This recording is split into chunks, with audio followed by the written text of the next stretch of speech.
console, my terminal, and then show you how I go about it.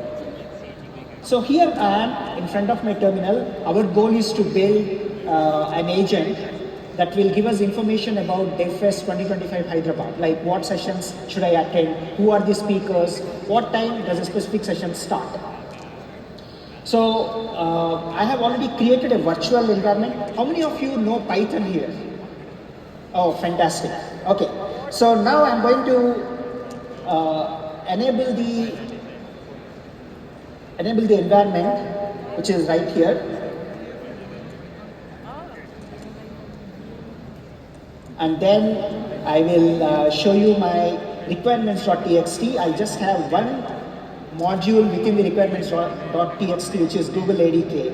And this is coming from the ADK GitHub page, pip install Google ADK. That is the only command you need to run.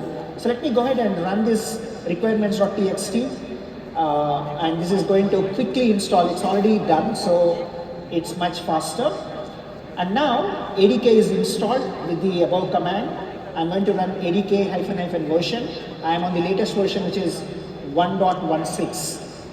Now I want to bootstrap an agent by generating boilerplate code and scaffolding agents. Now, the advantage of using ADK is ADK lets you develop agents in two different forms. One is imperative, one is declarative. Now, imperative way of designing an agent is opening up your IDE like Cursor or VS Code and typing away your agent. Of course, with the help of an AI agent or AI coding assistant. But there is one more mechanism called declarative. And with declarative, you don't need to really write code to create an agent. You can use a YAML file to declare your agent and stitch together the model and the tools that you need to actually bring the agent to life. So to keep this short and simple, I want to run this single command, which is ADK create type is equal to config, which is declarative, and I want to create an agent called DevFest agent. Now, when I run this, it's going to prompt me for a few things. Now, what is the model I want to use? Obviously, Gemini 2.5 Flash. Do I want to use Google AI Studio or Vertex AI? Google AI Studio. It already figured out my Google API key, so I just need to press enter. And it has created a new directory called DevFest agent. Now, let's go inside this and see what it has created. It created a single file called init.py, and it is empty. So you don't need to worry about it. But it also created a .env file where I have my GenAI use Vertex AI is 0 because I'm using Google AI Studio. And I have Google API key set there. But the most important thing is the root agent.yaml. So let's open this and look at what it actually looks like. Well, this is what it looks like.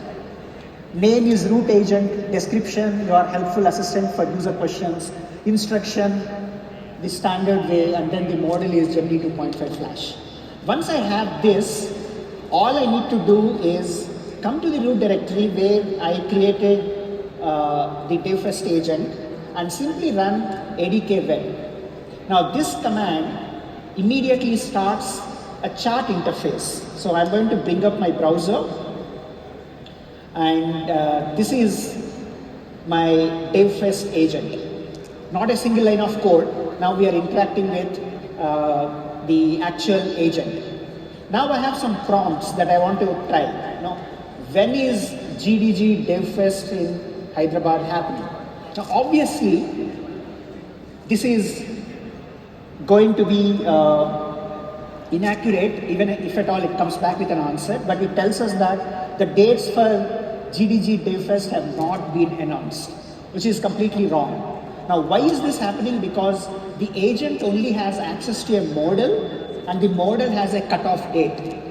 Now, if you are using this by directly through a browser, what would you do? You will use a tool, which is Google Search. So, all I have to do is update my, let me close this, update my code with this. Now I'm going to add a tool called Google Search, which will empower the agent to use Google search tool to find the latest information. So I'm going to copy this and paste it into my Dayfest agent.yaml. All I'm doing is use the Google search tool to find information in the prompt, and then I'm empowering the agent with this thing called Google search. Just like how you function when you want latest information. Now I come back to the prompt, I restart my agent with ADK Web, and this time let me run the same query, same prompt, right? So when is GDG Dayfest happening, and hopefully this time it comes back with an appropriate answer. Yeah, on October 12th, this is perfect. Okay, some sources indicate activity starting October 11th, but 12th is the right answer. Now, if you look at the traces and events, you can actually see that the agent is now using the tool called Google Search. Okay, now we can even go ahead and ask for other things like what are the sessions delivered at Dayfest. Now, this is probing in further, and we are hopefully going to see. Yes, so we have sessions on all this. And we can even ask what is the address of the venue, and because of Google search as a tool, it comes back with exact address. And finally, let's give some credit to Arshad, who has been running this show. So who is the organizer of GDG Dayfest? And let's see if okay, it didn't really pick up Arshad's name, but it is very close. It tells that it is handled by GDG Hyderabad group, which is a great team for organizing community events. A big hand to them, and that brings my session to the end. Thank you.